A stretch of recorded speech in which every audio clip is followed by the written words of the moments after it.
የታጠቁ ኃይሎች ናቸው።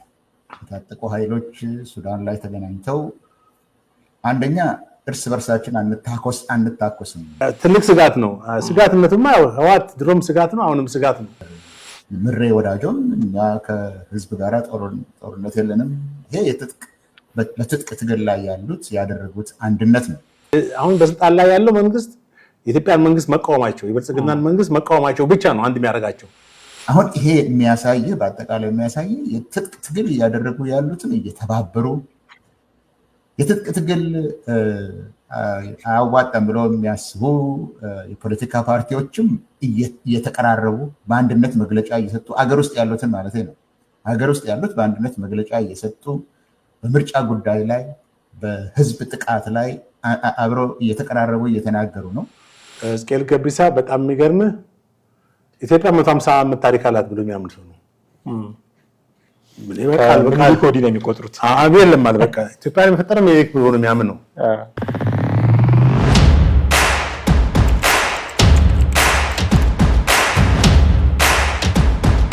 ሰላም ጤና ይስጥልን ውድ ቤተሰቦቻችን እንዴት አላችሁ? ዘኢትዮጵያን እየተከታተላችሁ ነው። ወቅታዊ ፕሮግራማችን ላይ እንገኛለን። ጥላሁን አክሊሉና ማህደገፋንን ከእናንተ ጋር በሚኖረን ቆይታ በዛሬው ፕሮግራማችን ሻዕቢያ ሱዳን ውስጥ ስለሰበሰባቸው ኢትዮጵያ ውስጥ ስላሉ ኃይሎች የውጭ ሆነው አንዳንድ አስተያየት የሚሰጡ ሰዎች በተለይም እነ ሕዝቅኤል ጋቢሳ የተናገሩትን ነገር መሰረት አድርገን አንዳንድ ጉዳዮች ለማንሳት እንሞክራለን። እስከ ፕሮግራማችን ፍጻሜ ድረስ አብራችሁን ቆዩ።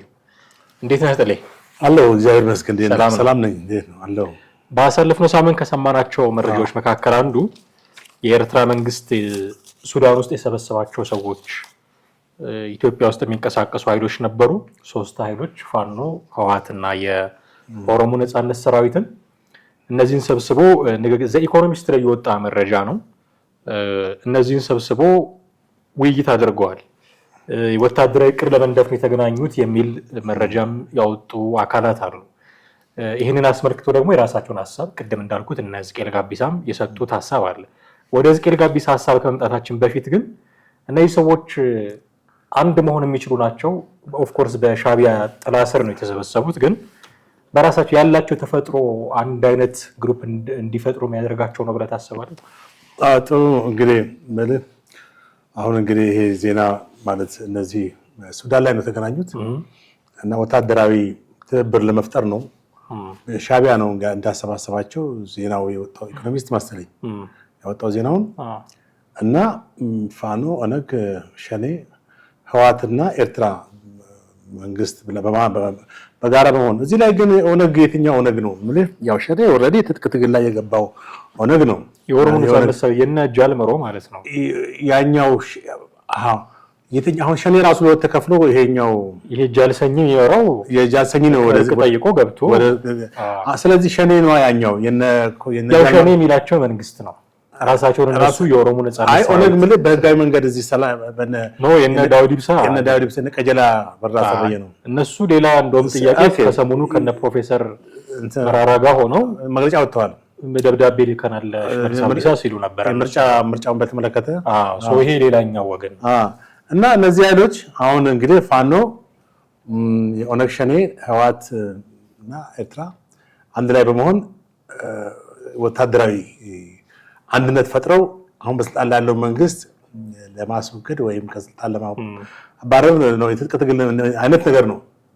መጀመሪያ ደረጃ እነዚህ ኃይሎች ከነዚህ ኃይሎች እንግዲህ ሁሉም አንጃዎች ናቸው ማለት በኢትዮጵያ ውስጥ ያሉ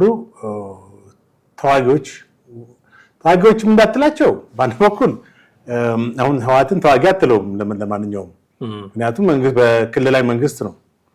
ምንም እንኳን በተለያየ ጊዜ ጸብጫሪነት፣ ትንኮሳ፣ ወታደራዊ ትንኮሳ አሁን በቅርቡ በአፋር እንዳደረገው ከዚህ በፊትም በራያ አካባቢ እንዳደረገው አይነት ወታደራዊ ትንኮሳዎች ቢያካሄድም ኦልሞስት የዛሬ ከ3 ዓመት በፊት ያደረገው ጦርነት ነው እንጂ ከዛ በኋላ ከፕሪቶሪያ ስምምነት በኋላ ኦፊሻሊ በጦርነት ውስጥ አልገባም።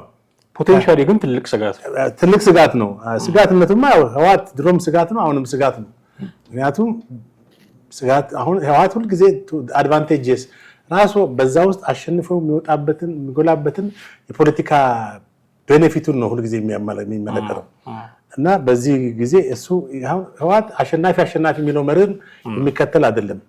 ራሱ አሸንፎ ሌላው የማሸነፍ እንትን ነው። አሁን እነዚህ ኃይሎች ፋኖ፣ ኦነግ ሸኔና ህወሓት በኢትዮጵያ ውስጥ ያሉ የመንግስት ተቃዋሚዎች ናቸው። አብሶሉት ተቃዋሚ ናቸው። አብሶሉት ማለት ራሳቸው ወታደራዊ ትጥቅን እንደ አማራጭ ይዘው የተነሱ ናቸው። ሸኔ የታወቀ ነው። በኦሮሚያ ክልል የሚንቀሳቀስ ኃይል ነው። አንደኛው ሸኔ የተገነጠለው ሸኔ ምንም እንኳን ወደዚህ ውስጥ የገባ ቢሆንም ያኛው ዋናው የጃልመረው ሸኔ አለ።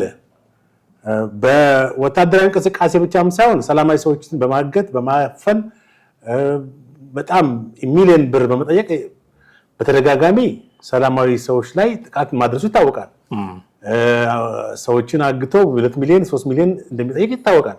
አሁንም ድረስ በአንዳንድ የኦሮሚያ ክልሎች በዚህ በምዕራብ ኢትዮጵያ በምስራቅ አካባቢም እንደገና በሰሜን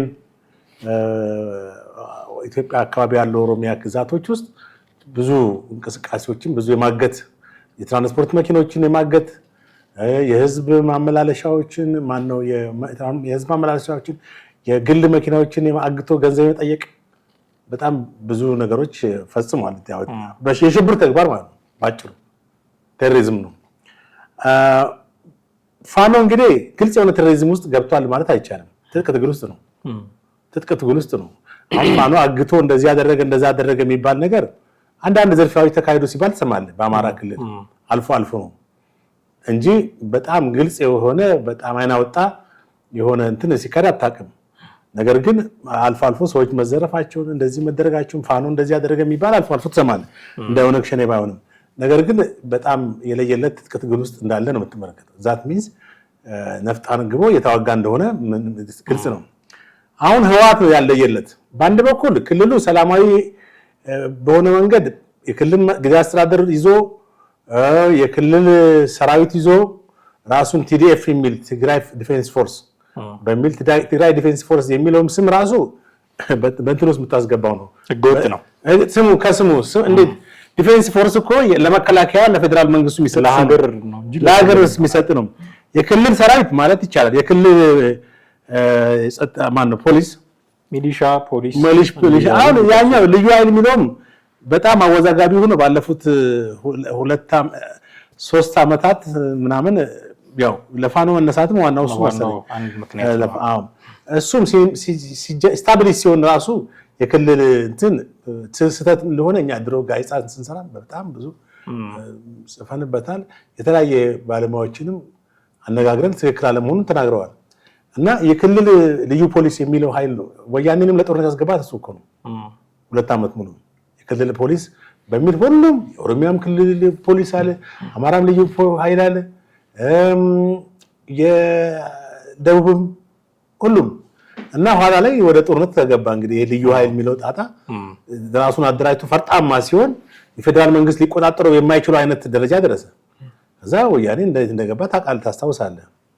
ኤኒዌይስ አሁን ባለው ሁኔታ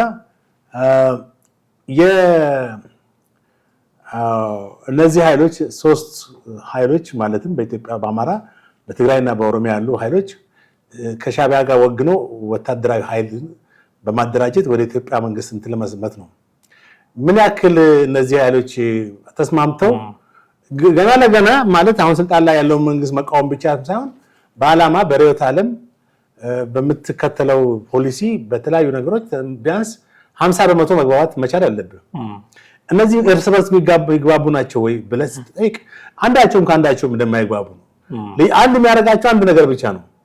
አሁን በስልጣን ላይ ያለው መንግስት የኢትዮጵያን መንግስት መቃወማቸው፣ የብልጽግናን መንግስት መቃወማቸው ብቻ ነው አንድ የሚያደርጋቸው። እነዚህ የትግል ስልት ምናልባት እነዚህ ደግሞ የሚቃወሙት አሁን የኤርትራ መንግስት የሚቃወመው ከምን አንጻር ነው? ከራሱ ከህልውናው አንጻር ነው። ከዚህ ከባህር በር ጥያቄ ጋር በተነሳ ጥያቄ አደጋ ውስጥ ሊከተኝ ይችላል፣ ሊወረኝ ይችላል፣ ለባህር አሰብን ለመውሰድ ቆጣጠር ብሎ ወይም ይሄ አሰብን ቆርሶ ለመውሰድ አኔክሴሽን የሚባለው ሲል እኔንም ጥቃት ሊያደርስብኝ ይችላል። ከዛ በፊት በኢትዮጵያ ውስጥ ያሉትን ኃይሎች ማደራጀት አለብኝ፣ ማስታጠቅ አለብኝ የሚል ነው። አሁን ትናንትና ዶክተር ጌዲዮን ጢሞቴዎስ በጻፉት ደብዳቤ ላይ የኤርትራ መንግስት በአገር ውስጥ ያሉ ታጣቂዎችን በአገር ውስጥ ያሉ ተቃዋሚዎች ትጥቅ የያዙ ተቃዋሚ እያስታጠቀ ነው የሚል ደብዳቤ አቀርበዋል። ከዚህ በፊት አሁን ትናንት በስቲያም እሺ ከዚህ በፊትም አቀርበዋል ለተባበሩት መንግስታት። አሁንም ደግሞ ከሁለት ቀን በፊት መሰለኝ ያነበብኩት ባለሳሳት እና እነዚህ ኃይሎች በምንም ተአምር ቁጭ ብለው ለመነጋገር ምናልባት ሊነጋገሩ የሚችሉት አንድና አንድ ነገር ብቻ ነው። ይሄን በስልጣን ላይ ያለውን መንግስት የማስወገድ እቅድ ይዘዋል። ስትራቴጂው እንዴት ነው? እቅዳቸውን እንዴት ነው ተግባራዊ የሚያደርጉት? ብዙ የሚፋለሱ ነገሮች አሉ። መጀመሪያ ይሄ ሻዕቢያ እነዚህን ኃይሎች አደራጅቶ በራሱ የመምራት እንትኑ ራሱን ፈተና ነው። አንተ እዚህ ጋር እኮ ምንድነው ኦነግ ሸኔን ወሰደው እና የፋኖ አደረጃጀትን ብትመለከተው ባለፈው ሳምንት ያቀረብነው ፕሮግራም አለ። ጀነራል ተፈራ ያሉትን እንጥቀስ ደግመን። እሺ እሳቸው ያሉትን እንጥቀስ። ከዚህ በኋላ አሉ ጀነራል ተፈራ መሰባሰባችን አማራ ነው። መሰባሰባችን መንደራቸው ደግሞ በአማራ ብሔርተኝነት ነው። ዛት ሚንስ አማራ ነፃ የሚወጣው ሌላው ሰፖርት አድርጎት ሌላው ደግፎት በአማራ ብሔርተኝነት ብቻ ነው። እየተጠቃሚ ያለ ነው በአማራነታችን ብቻ ነው። በመሆኑ በአማራ በአገሩ ላይ እየኖረ እንዳልሆነ አማራ ያልኖረበት ኢትዮጵያ ነው ያሉት ቃል በቃል ባለሳሳት አይደል እንዴ? ስለዚህ በአማራ ብሔርተኝነት እንደራጅ፣ በአማራ ናሽናሊዝም እንደራጅ ነው ያሉት። በአማራ ናሽናሊዝም መደራጀት ማለት ኦሮሞን መጨመር ትግሬን መጨመር አይደለም። አማራን ነፃ የሚወጣ አማራ ነው ብለው ነው የተነሱት እሳቸው። አሁን ከዚህ አንፃር እሳቸው ከተናገሩ እንግዲህ በፋኖ ፊት አይደል የተናገሩት ሰው የምረቃ ላይ ነው የተናገሩት። አጨብጭቦና እንትን አድንቆ ነው የተቀበላቸው። ይሄ አመለካከት እንዳለ ልብ በል እንግዲህ። ከዚህ ጋር በመነሳት አሁን በሱዳን ላይ የተገናኙት እነዚህ ኃይሎች በምን መስፈርት ነው አሁን ሳምንት ያልሞላው የእሳቸው ንግግር ተቀልብሶ እንደገና ከሸኔና ከህዋት እንደገና ከኤርትራ መንግስት ጋር አንድ የሚሆኑበት መንገድ በምንም ተአምር ሊኖር የማይችል እንደሆነ ትመለከታለህ። እንደገና ደግሞ አሁን አማራ ተጠቅቷል ብሎ ሲሉ እሳቸው ማን ነው ያጠቃው? አሁን ሌላው እንግዲህ ውሰደው የብሔርተኝነት ነገር ምን ያህል እርስ በርስ የተወሳሰበና አንዴ ከጀመርከው የማትፈታው ገመድ የተጣለፈ እንደሆነ ትመለከታለህ። ኢትዮጵያ ውስጥ ይሄ ሮንግ ዲስኮርስ የተሳሳተ ትርክቶች በጣም ታሪክን በጣም የሚያሳልፉ የሚያፋልሱና እውነተኛውን ነገር ወይም ሐሰት የሆነውን ነገር እውነት ተደርጎ እንድትቀበል የሚያደርግ ነው። አሁን ከደርግ በፊት በነበረው ማነው ከኢህአዴግ በፊት በነበረው ጨቋኝ አማራ ተደርጎ ነው የሚወሰደው። በዝባዥ አማራ ነፃነትን ምንትን የሚገፍ አማራ አይደለ? ስልጣን ላይ ያለው ግን የደርግ መንግስት ውስጥ እነ ደበና ዲንሳ የመሳሰሉ ትላልቅ ባለስልጣኖች ኦሮሞዎች ነበሩ። እነ ተፈራ ሁንዴ የመሳሰሉ ኦሮሞዎች ነበሩ። በደርግ ውስጥ ትላልቅ በጦር ውስጥም እነ ጃጋማ ማነው ረጋሳ ጂማ ጃማጋማ ከሎ በእንትን ነው የደርግ የርሳሲ መሰለኝ። እሺ እነ መርዳሳ ለሊሳ ብዙ ኦሮሞዎች ነበሩ ወታደር ውስጥ። በመንግስት ባለስልጣን ላይ ደግሞ በአመራር ላይ እነ ተስፋዬ ዲንቃ የመሳሰሉ የውጭ ጉዳይ ሚኒስትር ኦሮሞዎች ነበሩ። በሁሉም ብሔረሰብ እነ ፍስሐ ደስታ ምክትል ጠቅላይ ሚኒስትር ነበረ፣ ምክትል ፕሬዚዳንት ነበረ። መንግስቱ ግማሽ ኦሮሞ ነው፣ ግማሽ ኦሮሞ ግማሽ አማራ እንግዲህ አይደል እንዴ? ይሁን ኦሮሞም ይሁን አማራም ይሁን መንግስቱ እሱን ተው። አማራነቱን መንግስትን በአባገነንነት ጨፍጫፊ ነው እንደዚህ ነው እንደዛ ነው ብለህ ልትወቅሰው ትችላለህ እንጂ መንግስቱ ኃይለማርያምን የኦሮሞ ብሔርተኛ ነው የአማራ ብሔርተኛ ነው ብሎ ሊጠቅሰው ልትፈርጀው አትችልም። በደርግ ውስጥ ማንንም የትኛውን ብሔር ልትፈርጀው ፍስሐ ደስታን መፈረጅ ብቻ ፍስሐ ደስታን ነው። ምንድነው ትግራይ ተወላጅ ነው፣ ግን እንደዚህ አይነት ነገር ውስጥ የለበትም ፍስሐ ደስታ ራሱ። ነፍቃ ስላሴ ወልደስ አማሮች ናቸው፣ ሌሎችም አማሮች አሉ፣ ኦሮሞዎችም አሉ። ባላንስ ነው እና በዛ ስርዓት ውስጥ ግን ተጨቆንኩ ተጎዳው የሚለው የኦሮሞ ብሔረሰብ ነው። ካለ ስላሴ ከምኒልክ ጀምሮ ወደኋላ ስትሄድ አይደል እንዴ? ግን ስርዓቱ ለአንዱ ብሔር ላይመች ይችላል። ግን አንድ ህዝብ ግን ሌላውን ህዝብ የጨቆነበት አንድ ህዝብ ሌላውን በጅምላ አማራ ጨቋኝ ነው አማራ እንደዚህ ነው የምትለው ነገር ሊኖር አይችልም። ኦሮሞ ጨቋኝ ነው ትግሬ ጨቋኝ ነው የምትለው ነገር አይደለም። በስርዓት ውስጥ በአንድ ስርዓት ውስጥ ያለ አንድ ስርዓቱን የሚመራ ኃይል ያ የአንድን ብሔረሰብ ሊጨቁን ይችላል፣ ማንኛውንም ብሔረሰብ ሊጨቁን ይችላል። ያ ደግሞ ስልጣኑን ከማራዘም የተነሳ ነው። ኢን ሪያሊቲ ግን ኢትዮጵያ ውስጥ 1983 ዓመተ ምህረት ህወሓት ወደ ስልጣን ሲመጣ በግልጽ የተጨቆነ ብሔረሰብ አለ። አማራ ነው። አሁን ኢህአዴግ አማራን ለጨቆነ ወይም ህወሓት እንጂ የትግራይ ህዝብ ተጠያቂ ሊሆን አይችልም። የትግራይ ህዝብ ወይም በዚህ ስርዓት ውስጥ የኦሮሞ ህዝብ እንትና አማራን ጨቁኗል ልትል አልችልም። ስርዓቱ ነው በቃ ሁልጊዜ ተጠቅሶ የምንችለው ምንድነው ስርዓቱን ነው። እና ህዝቦችን በአንድ ላይ መፈረጅ እና በአንድ ላይ እንትን ማለት ምንም እንትን አይሰጥም፣ ስሜት አይሰጥም። አሁን ከዚህ አንፃር እነዚህ ኃይሎች እርስ በርስ ተገባብተው የማለት እንትን አላቸው ወይ? ምክንያቱም ባለፈው ሳምንት እንደ ቪዲዮን እንደለቀቅነው ከዚህ ቦታ ጀነራል ተፈራ በአማራ ብሔርተኝነት ነው መደራጀት ያለብን ካሉ ኦነግን ሸኔን እና ህወሓትን ደባልቀው ለዚህ ትግል ወይም ይሄን ትግል ተግባራዊ ለማድረግ ምክንያቱም ጥያቄው የአማራ ጥያቄ ነው። የአማራ ጥያቄ እስከሆነ ድረስ እዚህ ጋር ሌላ ብሔር የተጎዳው ብለው ያሉት ማንን ነው? አማራን ነው። የሶስቱም ጥያቄ የተለያየ አይገናኝም። የሶስቱም ጥያቄ ያም እኮ ኦሮሞ ተጎድቷል ብሎ ነው እኮ ሸኔም እኮ ኦሮሞ ተጨቁኗል ዛሬም ነፃ አልወጣም ነው አይደል የሚለው።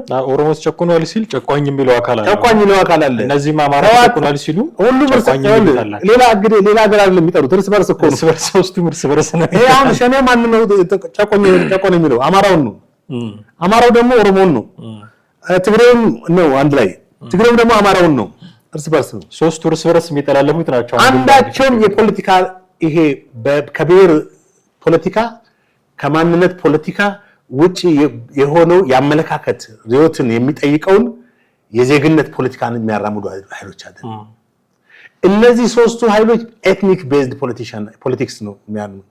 ጎሳን ብሔርን መሰረት ያደረገ የፖለቲካ እንትን ባላቸው ወይም የዘውግ ፖለቲካ የሚባለው እንትን ያሉት የዘውግ ፖለቲካ ደግሞ በአንድም በሌላ ተጨቁኛለሁ ተበድያለሁ የሚል ትርክት ይዟል። በ30 ዓመት ውስጥ የህወሓት አገዛዝ ላይ ኦሮሞ ዋና ተጨቋኝ እንደነበረ በቅድም የጠቀስኩት የደርግ ስርዓት ውስጥ እና ባለስላሴ በእንትን ውስጥ እና በሚኒሊክ ጊዜ አጼ ሚኒሊክ ጡት ቆርጧል በሚል ያው በተደጋግሞ የተነገረ ነገር ነው። ማንም ሰው የሚያውቀው ነው። አኖሌ የሚባል ባርሲ ላይ እስካሁን ድረስ ሐውልቱ ይፍረስ አይፍረስ አላውቅም። ይፍረስ ተብሎ ተጠይቆ ነበር ግን ባንዶች ምክንያቱም ትርክት ነው። ኦሮሞን ህዝብ እና የአማራን ህዝብ የሚያጋጭ ነው። እንደ ሪያሊቲ አጼ ሚኒሊክ ጡት ቆርጧል የሚለውም ደግሞ ዶክተር ነጋሶ ነፍሳቸውን ይማር ጭራሽ እንደዛ አይነት ታሪክ የለም ነው ያሉት። እና አሁን ያ ያለፈ ነው እንተው ግን አሁን በተጨባጭ ያለው ነገር ስትመለከተው እነዚህ ትርክቶች አሁንም ጎትተው መጥተው እዚህ ፕሬዘንት ታይም ላይ እንደ እንትን እየተወሩ ነው። ማለትም አንዱ ሁልጊዜ ተበዳይ ነው በሪዮት ዓለም ሳይሆን በማንነት ብሔሩን ጎሳውን መሰረት አድርጎ ነው። እናንተ ነው ነፃ ማውጣው ደግፉኝ፣ እናንተ በተበደላችሁ ህዝቦች ናችሁ፣ ተጨቆናችሁ ናችሁ፣ በእንደዚህ ተገፋችሁ ናችሁ በሚል ትርክት ዛሬም የሚራገበው ፖለቲካ ይሄ ነው። ስለዚህ እኚህ ጀነራል ተፈራ የሚያነሱት እነ ጃልመሮ የሚያነሱት እነ ደብረጽዮን የሚያነሱት እንትኑ ነው የሚለያየው፣ የብሔር ክፍፍሉ ነው የሚለያየው እንጂ ሁሉም ተበድለናል የተበድለናል ፖለቲካ ነው። የተጠቅተናል፣ የተጎድተናል፣ የተጨቁነናል፣ የተረቅጠናል። ማን ነው ረጋችሁ? የየየ ፖለቲካ ነው። አሁን የነዚህን ጩኸት ነው ኤርትራ የሚሰበስበው። የነዚህን ሰዎች ጩኸት ደግሞ ኤርትራ ፈልጎት አይደለም፣ ከማናቸውም ጋር አይግባባም። ህወሓት አሁን እኮ ህወሓት ከኤርትራ ጋር ይግባባል? ስንት ጊዜ ነው ጦርነት ያደረገው? ከ1991 ጦርነት አለ። አሁን ደግሞ ሰሞኑን ባለፈው ከኢትዮ ኤርትራ ጦርነት ከራሱ ጦርነት ጊዜ በቀደም የዛሬ 3 ዓመት የተካሄደው ጦርነት አለ። ከፌደራል መንግስት ጋር ከተዋጋው በላይ እኮ ፌደራል መንግስት ወታደራዊ ቤዞችን የመታበት እንጂ የመሰረተ ልማቶችን ያወደመበት የኤርትራ መንግስት ነው። እነሱ ራሳቸው ታላልቅ ፋብሪካዎችን ማሽኖቻቸውን ነቅለው ሄዶ ስንት ከብቶችን ሳይቀር ነው የወሰደባቸው። ስንት ነገር ነው ራሳቸው የሚሉት ጄኖሳይድ አካሂዶብናል ነው ያሉት። ይሄን ያካሄደባቸውን እንትን አብሮ ህብረት መፍጠራቸው የሚያስቅ ነው። ያው ባለፈው ተነጋግረናል ጽምዶ በሚል ሁለቱም ኃይሎች መካከል ያው እነሱ ይተዋወቃሉ። እንግዲህ የዛሬ 30 ከዛ በፊትም በደርግንም የጣሉት በዛ በትውቃቸው ነው። አሁን ደግሞ ወደዚህ አንድነት መምጣታቸው የሚያስገርም ነው። ጀነራል ምግበ በቀደም ደግሞ ተናገረ። ምግበ ኃይሌ ዋናው የጽምዶ አክተሩ ኤርትራ መንግስት አናምነውም አለ። ተመልከት አሁንም ይሄ ግንኙነት የጠላት ምናልባት ከተሳካ እዚህ አንድም የኢትዮጵያን መንግስት የማተራም የማሸበር ሁኔታ ነው ቢሳካም ባይሳካም እዛ ሆነ ታሸብረዋል ሌላ ደግሞ አማራጭ ሲጠፋ ሁሉ ጊዜ ዘ ሊስት ኦፕሽኖችን የመጨረሻ ምራጭ ሆኖቹ ነገር ተጠቀማለ አሁን ፋኖ እንግዲህ ራሱ እንደሚችል ተአርጎ ነው ነፃነት ይጀምራል ትጥቅትግል ይጀምራል በእርግጠኛነት 4 ኪሎ እንገባለን ብሎ ዘመነ ካሴ ዛሬ አመትም ተናግሯል 2017 አለ 2017 4 ኪሎ ነን ብሏል አሁን 2018 ይመጣል መምጣቱ አይቀርም ጦሩንም እንደድሮ እሱ የወጣ ሲመራም የሰማውት አይደለም ድምጹ ጠፋ ይያለ ጠፍቷል የለም ያው እንግዲህ እንዳለ ይቆጠር እሺ ለማንኛውም ምክንያቱም ኦፊሻሊ ወጣ ተብሎ አልተነገረማ እሺ ስለዚህ እንዳለ የሚቆጠረው ምሬ ወዳጆ ሌሎችም አሉ ሁሉም እንደዛ ብዙ አሉ አሁን እዚህ ጋር የእንትናን ሐሳብ እናንሳው ወይስ ወደ ዝቅለ ሐሳብ በፊት ግን እንደው መሸጋገሪያ እንዲሆን አሁን ያነሳቸው በርካታ ነገሮች አሉ አብሮ ሊሆኑ የማይችሉ እንደውም አንተማመንም እየተባባሉ ሁሉ ነው በጀርባ ደግሞ አንድ ስለመሆን ሱዳን ላይ ተገናኝተው የሚሰሩት ይሄ አሁን መገናኘታቸው ሱዳን ላይ ግን የመንግስትን ትክክል አላደረገውም አሁን ቅድምም ተጠቅስልኝ ነበር የውጭ ጉዳይ ሚኒስትሩ ጌዲዮን ጢሞቴዎስ የጻፉትን ደብዳቤ በተለያየ አጋጣሚም ደግሞ የመንግስት ባለስልጣናት ሲናገሩ እንደምንሰማው የኤርትራ መንግስት እነዚህን ኢትዮጵያ ውስጥ ያሉትን የታጠቁ አካላት ይደግፋል የኢትዮጵያን ለመረበሽ ለነሱ ድጋፍ ያደርጋል የሚል ተባበሩ መንግስታት ድርጅት ድረስ ታላላቅ ሀገራት ድረስ ደብዳቤ እንደምንልክ ይታወቃል በምላሹ የነዚህ የታጠቁ አካላት አመራሮች በስም መጥቀስ እንችላለን እነ አስረስ ማረዳምጤ በአደባባይ ወጥተው የተናገሩት ነው ኤርትራም ደግሞ ምላሽ ስትሰጥ እኔ አይነት ነገር አላደረኩም ኢትዮጵያ እንደውም በውስጥ ጉዳያት አተኩር የሚል ምላሽ ነው ሲሰጡ የምንሰማቸው ራሳቸው ኢሳያስ አፈወርቂም ማስታወቂያ ሚኒስትሩም የማነ ገብረ መስቀል ካልተሳሳትኩኝ አሁን ግን ሱዳን ውስጥ መገናኘታቸው እነዚህ ሰዎች እንግዲህ አሁን ይሄንን መረጃ ያወጣው የመንግስት የሆነ ሚዲያ ቢሆን ይሄ መንግስት ፕሮፓጋንዳ ነው እንላለን ኢኮኖሚስት የሚባል መጽሔት ነው ያወጣው ጉዳዩንና መንግስትን ትክክለኛ ያደርገውም መገናኘታቸው የትኛው መንግስት የኛን መንግስት እያቀረበ ያለውን አቤቱታ በተግባር ነው ያሳዩት ብዬ ትክክል በመጀመሪያ ሱዳን ራሷ እነዚህ ተቋሚ ኃይሎች በግዛቷ ውስጥ ማስተናገዷ ራሱ የሚገርም ነው መከልከል የምትችልበት አማራጭ ያላት አይመስልም ለምን መሰለ ካለችበት ነባራዊ ሁኔታ አንፃር እንበለው በዛ ነው ሰደው ምክንያቱም ኢትዮጵያ መንግስት አሁን እዚህ ሆነ የሱዳን ተቋሚዎች ሲያደራጅ ምን አይነት ቅራኔ የሚፈጠረው ቢሆን አስበው እንደገና ሱዳን አሁን ሲመጣልኝ ሐሳብ እዚህ ጋር እንትን ይያልኩኝ ይጫርኩኝ የራሷ እንትን አይደለም ማለት ያው የግብጽ እንትን ነች እሷ ሁሉ ጊዜ አሻንጉሊት ነች ኦፍ ኮርስ ደንበኛ ፑፔት ነች አሁን ወያኔና ሻቢያ ብዙ ጊዜ ዛ ዲል የሚያደርጉት እንትን የሚሉት የሚመክሩት በደርግ ጊዜ ሱዳን ላይ ነው ግብጽ በሪሞት ኮንትሮል ዛ ትቆጣጠራለች ሱዳን ምንም ችግር የለም ግብጽ በበላይነት ስለምትገዛት አሁን የህዳሴ ግድብንም እኮ እኛ ጥሰን ወጣን እንጂ እኮ ሱዳን ብዙ ተከላክሏል እኮ በግብጽ ግፊት ብዙ እንደዚህ ሲረቅ የሆነ ጊዜ ከኛ ጋር ተስማሙ ነበር በቃ መጨረሻ ላይ የአልበሽርም መንግስት እንዳለ ነበር ሆነ ወደቀ የትኛው እርስ በርስ ጦርነት ውስጥ ገቡ ሌላ ነገር ተፈጠረ በጊዜ አጋጣሚ እኛ እንትኑን ጨረስን ዳሴውን እንትን አሁን ሱዳን በእርግጠኛነት የሷ በሱዳን ላይ ራሱ ሱዳን መንገድ በሱዳን ግዛቱ ራሱ የመወሰን እንትኑ ከግብጽ ያነሰ ይመስለኛል ሳስበው በአንዳንድ ጉዳዮች ላይ ማለት ነው ካልበሽርም ከዛ በፊት በነበሩት መንግስታት አሁን እነዚህን ኃይሎች ያሰባሰበው ግብጽ ይመስለኛል የኔ ግምት ነው ምክንያቱም ግብጽ 24 hours ነው አሁን እየሰራ ያለው ኢትዮጵያን እንዴት አድርጎ አሁን ኢትዮጵያ ቀይ ባህር የሚለው ነገር መጥቷል ባህር በር የሚለው ነገር በተደጋጋሚ የተሰማ ነው ስለዚህ ዳሴው ግድብ ከዛሩ ነው ሰው ወደ ቀይ ባህር መመጣታቸውና ተጽዕኖአቸው የበለጠ ጎልቶ ሌላ ነገር በምስራቅ አፍሪካ ሀያላኖች እና ሆኖ እኔን በጣም ሊውጡኝ ይችላል ማለት የግብጽን የጂኦፖለቲካል እንትን ሊያሳንሰው የሚችልባቸው ሁኔታዎች ታይቷታል ግብጽ ደግሞ በጣም ዋይዝ ሀገር ነው በጣም ብልጥ ሀገር ነው በጣም የተካነ ነው በውጭ ጉዳይ ፖሊሲ ሆርን ኦፍ አፍሪካን ከኛ ላነሰ ጠንቆ ያውቀዋል ከኢትዮጵያ ሆርን ኦፍ አፍሪካ አይደለም ግብጽ እንግዲህ ያውቀዋል ግን የፖለቲካውን ስሜት መንፈሱን አጠቃላይ ሽታውን ሁሉ ያውቀዋል ማንን ነክቶ ማንን እዛ ጋር ስፓርክ መፍጠር እንዳለበት ያውቃል።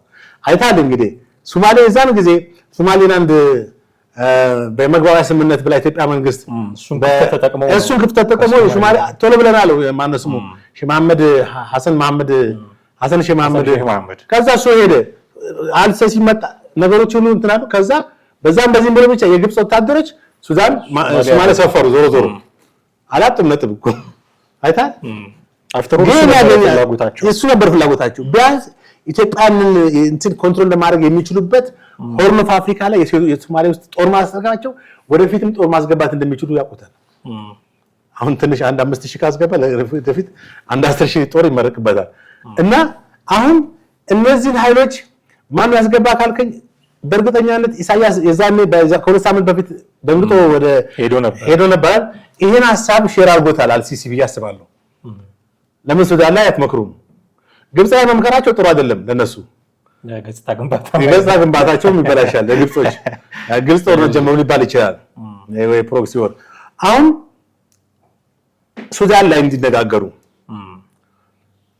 ኢትዮጵያ ውስጥ ያሉ ተቃዋሚ ኃይሎችን እነ ፋኖን እነ ኦነግ እነ ሸኔን እነ ህዋትን በማን ሰብሳቢነት አባታቸው ኤርትራው ነው ማለት ነው የተንኮል አባታቸው እና በኤርትራ ሰብሳቢነት ተሰብስቦ አንድ ወታደራዊ እንትን አደራጅተው ኢትዮጵያ መንግስትን የመውረር ማለት ጉሪላ ፋይተል በረው ወይም ትጥቅ ትግል ወታደር ብቻ የትጥቅ ትግል ነው ወደ ጦርነት ለመግባት እንግዲህ እነዚህ ኃይሎች ሲገናኙ ዝም ብሎ በደረቁ ሳይሆን ወታደራዊ ድጋፍም መሳሪያም ይሰጣል ገንዘብም ይኖራል ብዙ ነገሮች ይኖራል ከግብጽ ቀላል አይደለም።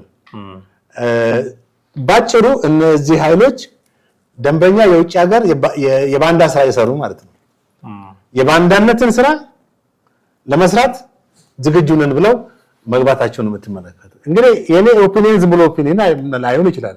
ምክንያቱም በተደጋጋሚ የፋኖ እንትን ምንድነው ያለው ጀነራል ተፈራ ምንድነው ያለው እስቲ ንገረኝ። ያው ከተደራጀን በአማራ ነው ከዛ በፊት እኛን አልፋ ህዋትንም ኤርትራንም ከመንካታቸው በፊት እኛን ነው ማለት በእኛ ላይ ነው ህዋት ደግሞ ከማጋ ነው ማን ነው ኤርትራ ከማጋ ነው ከግብጽ ጋር ህዋት ደግሞ ከግብጽ ጋር ስለመሆኑ ማን ማስረጃ አለ? ጻድቃን ምን ብሏል? ደብረጽዮን እኮ ነው ያለ ቃል በቃል ነው የተናገረው እኮ የህዋት የግብጽ ተላላኪ ነው እኮ ነው አይደል እንዴ? በግብጽ እንትን ብሎ ኢትዮጵያ ላይ ጥቃት መፈጸም ይፈልጋል። እንግዲህ ደብረጽዮንና ጻድቃን ባይዋለዱም እንትን ናቸው በለም እንግዲህ አይደል እንዴ? ከሁለቱም ይቀራረባል። ያኛው የታማዦር ሹም ነበር ማን ነው የታማዦር ሹም በፊት ነበረ። ግን በዚህ ባለፈው የሁለት ዓመት የትግራይ ጦርነት ላይ ጦሩን ሲመራ የነበረው ጻድቃን ነበር። የትግራይ ክልል ፕሬዝዳንት ማን ነበር? ደብረጽዮን ነበር። የራሱን የትግል አጋሩን ወንድሙን በከዳ ሳይሆን ለእውነት መቆም ነው የጻድቃን ሁኔታ። ያው እነዛ ከዳን ነው የሚሉት ግን እርሱን በመታወቅ ደረጃ በደንብ ይተዋወቃሉ ማለት አሁን እኮ ጌታቸውም ከዳ ሊባል እኮ ነው እንዴ?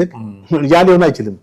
ምክንያቱም ኦቨርስር ገልብጠውት ነው መጥቶ እዚህ ራሱ ነፍሱን አድኖ አተፈኝ ብሎ እና እዚህ ጋር የምትመለከተው ነገር ምንድነው? በጣም የሚገርምህ እነዚህ ኃይሎች እነ ፋኖ እነ ሸኔው እነ ህዋት አሁን ከኤርትራ ጋር ኤርትራ መንግስት የቀረቡት ኤርትራ መንግስት ተማምኖበትም አይደለም። ለምሳሌ ከዚህ ውስጥ ፋኖ የባህር በር ጥያቄ እንትን ይላል አይደል እንዴ? በኢትዮጵያ ንባት ይፈልጋል አይፈልግም? እንደውም የነሱ ጥያቄ ምንድነው? አሁን ያለው መንግስት የህዝባዊ ቅቡልን የየለውም ነው የሚሉት። የህዝባዊ ቅቡልነት ስለሌለው የባህር በር ጥያቄ ቢያነሳ ለውጭ ጣልቃ ገብነት ክፍት ነው የሚሆነው። ግን እኛ ካሸነፍን በኋላ ብናነሳ የህዝብ ድጋፍ ስላለን ስለዚህ ምረጡን እናሳካዋለን። ስለዚህ ያለው በቃ ብዙ መሄድ ይቻላል። በዚህ ላይ እናሳጥረው ሐሳቡን ወደ ስኬል እንምጣ። አሁን የስኬል ጋቢሳ እንግዲህ በዚህ ጉዳይ ላይ ሐሳብ ሰጥቷል። እነ ዘመነ መናገራቸውን እነ ጃልመሮ መናገራቸውን ካነሱ በኋላ የራሱን ሐሳብ ሲሰጥ ነበረ ስኬል ጋቢሳ። መልካም እነሱ እንግዲህ የታጠቁ ኃይሎች ናቸው።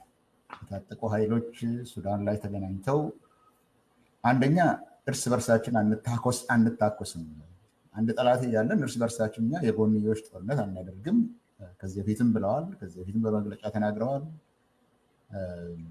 ከፋኖ ውስጥ አሁን ዘመነ ተናገረ እንጂ አስቀድሞ ምሬ ወዳጆም እኛ ከህዝብ ጋር ጦርነት የለንም፣ ከሌሎቹ ጋር ግን ተስማምተን ሀገራችንን ተሻሽለን እንኖርበታለን የሚለው የቆየ ነው። አሁን እንግዲህ አንተ ያልከው በኢኮኖሚስትን ዘገበው የተባለው ከዛ በፊትም ሌሎችም እንደ ኢኮኖሚስት ተሰሚነት የሌላቸውም የዘገቡት ሚዲያዎች የሰማነው አለ። ይሄ በትጥቅ ትግል ላይ ያሉት ያደረጉት አንድነት ነው። አንደኛ ጎንዮሽ አናደርግም፣ ትኩረታችን በአገዛዙ ላይ ነው የሚል ነው። ትብብር ያልከው ጥሪ ወደ ሌላ ጠሩ ህዝባዊ አመፀመው ጠሩ እንዳለው ከራሳቸው ትግል ውጭ እየተካሄደ ላለው ነገር ነው ጥሪ ያደረጉት። አሁን ይሄ የሚያሳይ በአጠቃላይ የሚያሳይ የትጥቅ ትግል እያደረጉ ያሉትን እየተባበሩ የትጥቅ ትግል አያዋጣም ብለው የሚያስቡ የፖለቲካ ፓርቲዎችም እየተቀራረቡ በአንድነት መግለጫ እየሰጡ አገር ውስጥ ያሉትን ማለት ነው አገር ውስጥ ያሉት በአንድነት መግለጫ እየሰጡ በምርጫ ጉዳይ ላይ በህዝብ ጥቃት ላይ አብረው እየተቀራረቡ እየተናገሩ ነው። ሌሎች ደግሞ በኢትዮጵያ ውስጥ ሊሰራ የማይችል ነገር አለ። አሁን ቅድም ልደቱ የተናገረው ከመንግስት መውደቅ በኋላስ ምን ይሆናል በሚለው ጉዳይ ላይ አስቀድሞ መሰራት ያለበት የሚባለው ምሁራዊ ጥረትን የሚፈልገው ነገር ደግሞ አገር ውስጥ ማድረግ ስለማችል ከአገር ውጭ ነው የሚደረገው። እሱ ደግሞ ይሄ በውጭ እየተደረገ ነው። ዋናው ነገር በሁሉም ቦታ በሶስቱም የትግል አውድ ላይ ካየኸው አንድ እንሁን፣ አንነጣጠል፣ መፈረካከሱ ለአገዛዙ ካልሆነ በስተቀር ለእኛ አይጠቅምም የሚለው እንቅስቃሴ ነው። ይሄኛውን እኔ እንደዛ ነው የማየው። የኦሮሞ ነፃነት ሰራዊትም ፋኖም የተለያዩ ፋኖ የትግራይም አንድ ላይ የመጡት በትጥቅ ትግል ለመታገል የሚፈልጉት አንድ ላይ መጡ ነው። ዞሮ ዞሮ በእነዚህ ሶስቱ አውድ ላይ የተመለከትክ እንደሆነ አንድ ላይ መሆን አለብን፣ አብረን መስራት አለብን። ትግላችንም አንድ ላይ ወደፊት የምንደርስበትና የምንፈልገውም ነገር አንድ ላይ ነው የሚለው ነገር ነው። አራቱ ወገኖች ሱዳን ላይ ባደረጉት ስብስብ ዙሪያ የተሰማውን ነገር ተናግሯል። እንግዲህ ሕዝቅኤል ጋቢሳ ከመፈረካከስ ምንም አይገኝም የሚል እንደውም ቃል በቃል አንዱኑ ነው እንደውም የቡራኬ ስራ የሰራ ነው ይመስለኝ። ፕሮፌሰር ሕዝቅኤል ጋቢሳን እኔ 1-2-3 ጊዜ ኢንተርቪው ማድረግ አጋጣሚ ኢሊሌ ሆቴል አንድ ጊዜ ደግሞ በስልክ አንድ ጊዜ ደግሞ አንድ ኦሮሚያ እዚህ አዳራሽ ሕዝቅኤል ጋቢሳ በአትላንታ ዩኒቨርሲቲ የታሪክ መምህር ነው። በጣም ብዙ ዓመት ውጭ ሀገር የቆየ ነው። በዛ ለውጥ መጣ ሲባል ከነጃዋር ሲገቡ የገባ ሰው ነው። አደገኛ የብሔር ፖለቲካ የሚያራምድ ሰው ነው። ሕዝቅኤል ጋቢሳ በጣም የሚገርምህ ኢትዮጵያ 150 ዓመት ታሪክ አላት ብሎ የሚያምን ሰው ነው። ኮዲ ነው የሚቆጥሩት። የለም ማለት በቃ ኢትዮጵያ የፈጠረ ሜሪክ ብሎ ነው የሚያምን ነው። የታሪክ አስተማሪ ነው ደግሞ ጊዜ ራሳይ የት አትላንታ ጆርጂያ ማለት ነው። አሁን ኤሶዬ እሺ ያን እንዳለ ተውና አሁን በዚህ ላይ በሰጠው ሐሳብ ከመፈረካከስ ምንም የሚገኝ ነገር የለም ማለት አይደለ? ማለት አንዱ ነው ቅድም ያልነው ነገር ነው ማለት እኮ ነው። አንድ የሚሆኑት እንዴት ነው ማለት የተለያየ የፖለቲካ ማለት አንድነታቸው መንግስትን መቃወም ነው። መንግስትን መቃወምና የመረጡት የትግል ስልት አንድ ያደርጋቸዋል። ከዛ ውጭ ግን ሁሉም በብሔር ያኛው ኦሮሞን ለማውጣት ያኛው አማራም ለማውጣት ነፃ ለማውጣት ያኛውም ትግራይንም ብለው ነፃ ለማውጣት በሚል ነው እንጂ እውነት በአንዳንድ ፖለቲካ እንትን ቀርጸው አንዳንድ ርዕዮተ ዓለም ሴት አድርገው የተነሱበት ግብ የለም። ዞሮ ዞሮ የሻዕቢያ መንግስት በሰበሰባቸው የሻዕቢያ መንግስት ደግሞ ምናልባት ከግብጽ መመሪያ ተቀብሎ በውስጥ ያሉትን የተቃዋሚ ኃይሎች አደራጅተህ እንቅስቃሴ አድርግና ይሄን መንግስት የምታስወግድበት መንገድ ጀምር ብሎ የግብጽ መንግስት ደግሞ ይሄ መንግስት ማስወገድ ብቻና ዲሞክራሲያዊ መንግስት እንዲመጣ ሳይሆን ኢትዮጵያ እስከ መጨረሻው የማተራመስና ሀገሪቷን እንደ ምልበል ሀገር ወደማይሆኑበት ሀገር ፈረካክሳ በቃ ዝም ብላ እንድትኖር ከዛ ህዳሴው ግድብ እንደፈለገ ማንም ሳይነካው ብቻ ዞሮ ዞሮ የኢትዮጵያ የበላይነት እና ሕዝቅኤል ጋቢሳ የምን መካሪም በለው ምን መካሪ ነው ጥሩ መካሪ እስቲ አምጣልኝ ምሳሌ እንግዲህ መካሪም ጠፍቷል እኮ አሁን እኮ ምሁርና የሃይማኖት አባት የምትለውም ሰው መካሪ ነው ሊሆን አልቻለም። ስለዚህ ሕዝቅኤል ገቢሳ በእኔ መካሪ ሊሆንም ሀሳብ ኮመንት ማለት በተማረው ነገር አሁን ቀላል አይደለም ምሁር ነው፣ ግን ምሁርነት በምን ደረጃ ነው ስትል ግራ ያጋባል። ኢትዮጵያ የ150 ዓመት ታሪክ ነች ያለ ሰው ነው። በዓለም ላይ ግን 150 እና 100 ዓመት ምናምን ታሪክ ያለው ሀገር አለ? ህዝቦች የሉም ማለት እኮ ነው። ለምሳሌ ጊዜ ምናልባት ተገኝተው ራሳቸው ኤርትራውን 40 ዓመቱ ነው። የኤርትራ ህዝብ ግን በ1000 ይር የኖረ ህዝብ ነው። ታሪኩ ያው ከኢትዮጵያ ጋር የተያያዘ ነው። ሁሉም የተገነጠሉ ሀገሮችም 30 ዓመት 50 ብትወስድ ማለት አንድ ህዝብ እኮ 150 ነው ስትል ህዝቡ የለም የተፈጠረው ያልክ ነው። እና ሕዝቅኤል ገቢሳ እንደዛ ያለ ምሁር ነው። አሁን ደግሞ እነዚህ ኃይሎች ልክ እንደ ህገ መንግስቱ ህዝቡን የሚያውቁት በብሔር ከፋፍለው ስለሆነ እነዚህ ኃይሎች አሁን ደግሞ እነዚህ ኃይሎች መፈረካከሳቸው አንድ አይደለም እና አንድ ሆኑ እያለ ብርታትና አቅም ይሰጣል። ግን የሚቃረው የፖለቲካ ዓላማ ሳይኖራቸው እንደው መጠየቅ የነበረበት እሱ እንደ ምሁር እንደ ታሪክ ምሁር በሂስቶሪካል ባክግራውንዳቸው አንድ አይደለም እና አንድ ሊሆኑ አይችሉም የሚለው ነገር ቢኖር ያስኬዳል። ገባ? የተለያየ ፖለቲካ ሪዮት አላቸው ናቸው። ሁሉም በብሔር መደራጀታቸው ነው እንጂ የተደራጁበት የፖለቲካ ሪዮት አሁን እኮ በፖለቲካ ሪዮት ስትደራጅ የምትቀራረብባቸው ነገሮች አሉ። እኔ ለጊዜው አንድ መሆን የሚችሉ ይመስለኛል። ለጊዜው ማሳካት የሚፈልጉት ዓላማ አላቸው። እሱን እስኪያሳኩ ድረስ አንድ ሊሆኑ የሚችሉበት ነገር ሊኖር ይችላል። የሚያሰጋኝ ከቻሉና የሚያሳኩት ነገር ካልና ካሳኩ ግን በማግስቱ ወደ ራሳቸው ወደ አቆዩት በሄደር ወደ አቆዩት ሰብ የሚመለሱ ነው ይመስለኝ። እንዴ አንድ ማይቋም የሆነች አንድ ስቴፕ ፕሮግረስ ካደረጉ በኋላ በሁለተኛው ላይ አይስማሙ። አንደኛ የሚያጣላቸው መጀመሪያው ምንድነው መሰለ?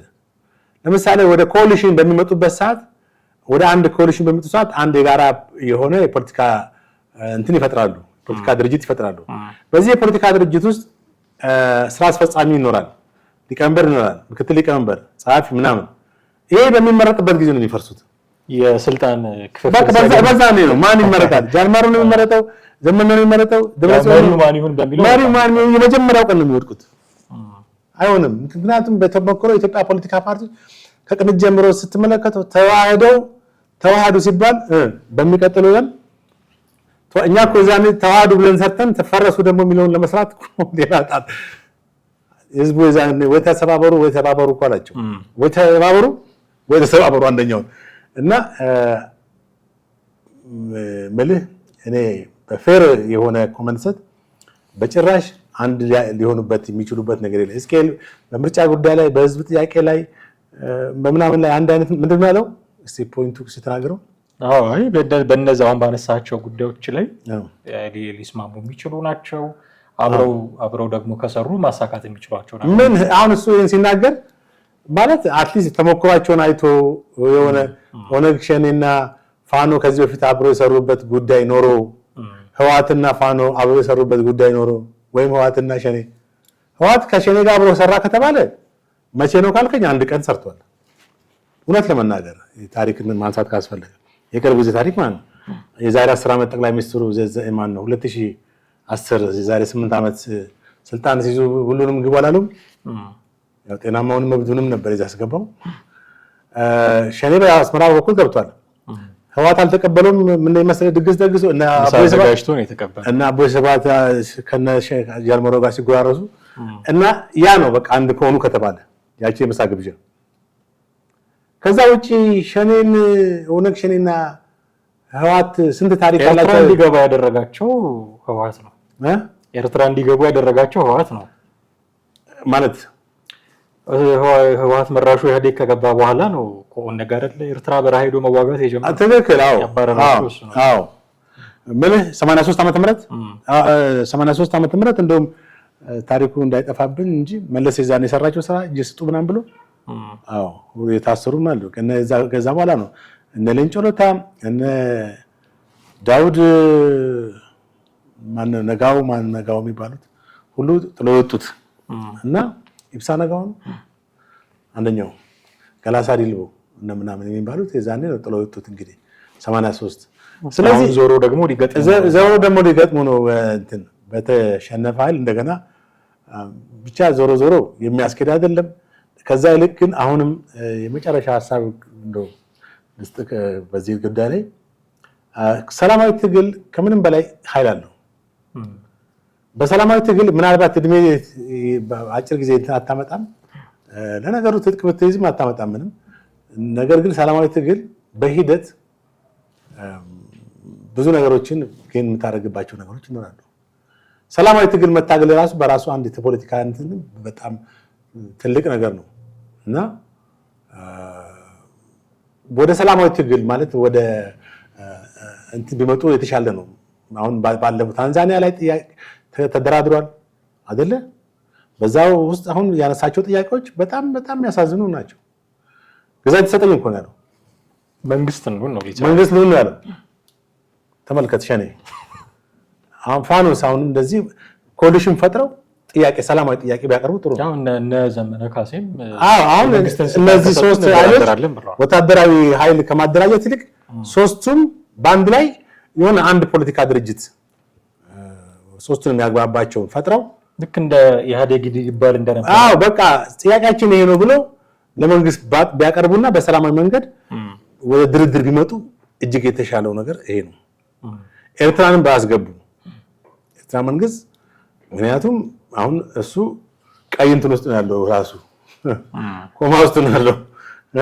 አንደኛ ከግብጽ ጋር ሊተው የሚችልበት መንገድ የለም። ኦልሬዲ የተገነጠለ ሀገር ነው። መገንጠል ብቻ አይደለም፣ ለኢትዮጵያ መጥፎ ጎረቤት ነው አይደል እንዴ? የ34 ዓመት መጥፎ ጎረቤት ነው፣ ወይም ነቀርሳ ነው፣ ዘንበኛ ጋንግሪን ነው። ኢሳያስ መንግስት ስንት ጊዜ ጦርነት አነሳ በኢትዮጵያ ላይ?